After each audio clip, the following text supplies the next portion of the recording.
بسم اللہ الرحمن الرحیم۔ شروع اللہ کے نام سے جو بڑا مہربان اور نہایت رحم کرنے والا ہے۔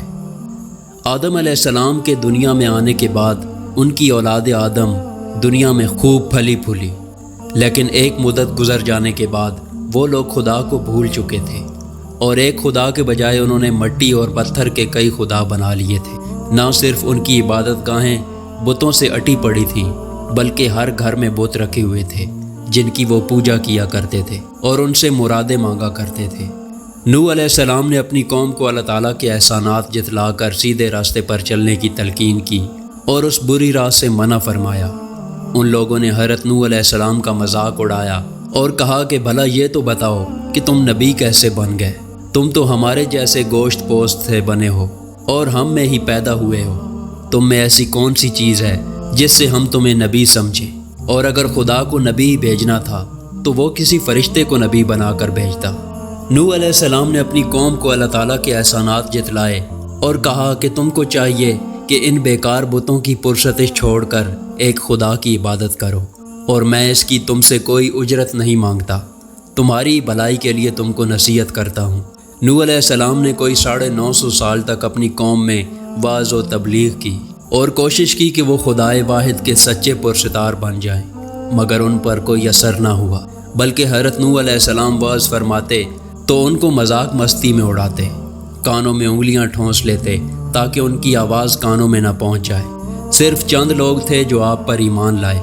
قوم کی یہ سرکشی اور نافرمانی دیکھ کر نوح علیہ السلام نے اپنے رب کو پکارا کہ اے اللہ، میں تو اس قوم سے تنگ آ گیا ہوں، اب تو ہی ان سے بدلہ لے۔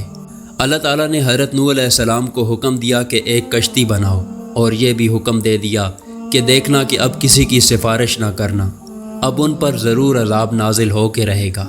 حضرت نوح علیہ السلام خدا کے حکم کے مطابق کشتی بنانے میں لگ گئے۔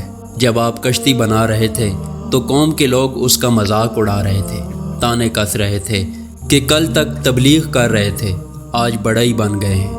کبھی کہتے کہ کشتی تو بنا رہے ہو، لیکن کشتی چلانے کے لیے دریا کہاں سے لاؤ گے؟ حضرت نوح علیہ السلام اپنے کام میں لگے رہے۔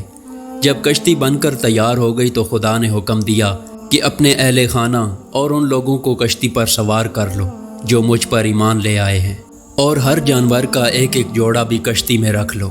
جب سب لوگ کشتی میں بیٹھ گئے تو خدا کے حکم سے زمین کے سوتے پھوٹ پڑے، اس کے ساتھ ہی موسلا دھار بارش شروع ہو گئی۔ زمین پر پانی بڑھنے لگا اور حضرت نوح علیہ السلام کی کشتی پانی میں تیرنے لگی۔ پانی بڑھا تو حضرت نوح علیہ السلام نے دیکھا کہ ان کا ایک بیٹا جس کا نام کنعان تھا پانی میں ڈوبنے لگا ہے۔ آپ نے اسے آواز دی کہ اب بھی آ جاؤ تاکہ خدا کے عذاب سے بچ سکو، مگر اس نے جواب دیا کہ آپ جائیں، میں کسی پہاڑی کی چوٹی پر چڑھ کر اپنی جان بچا لوں گا۔ پانی تھا کہ تھمنے کا نام ہی نہ لیتا تھا۔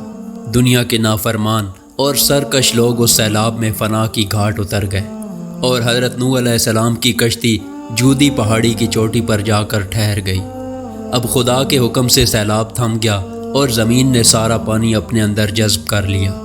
اب خدا نے حضرت نوح علیہ السلام کو حکم دیا کہ کشتی سے اتر جاؤ، تجھ پر اور وہ لوگ جو تجھ پر ایمان لائے ہیں ان پر ہماری رحمتیں اور برکتیں نازل ہوں گی، چونکہ اس طوفان میں دنیا کے تمام لوگ ہی فنا ہو گئے تھے، صرف چند لوگ ہی زندہ بچے تھے۔ اس لیے حضرت نوح علیہ السلام کو آدم ثانی بھی کہا جاتا ہے۔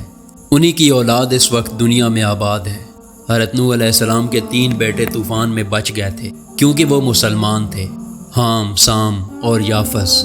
مورخین کا نظریہ ہے کہ کرہ زمین کی اس وقت کی تمام نسل انسانی کی بازگشت انہی تینوں فرزندوں کی طرف ہے۔ ایک گروہ حامی نسل ہے جو افریقہ کے علاقے میں رہتے ہیں، دوسرا گروہ سامی نسل ہے جو شرق اوسط اور مشرق قریب کے علاقوں میں رہتے ہیں، اور یافس کی نسل کو چین میں آباد سمجھتے ہیں۔ اس قسم کی مزید ویڈیو دیکھنے کے لیے ہمارے چینل کو سبسکرائب کریں۔ شکریہ۔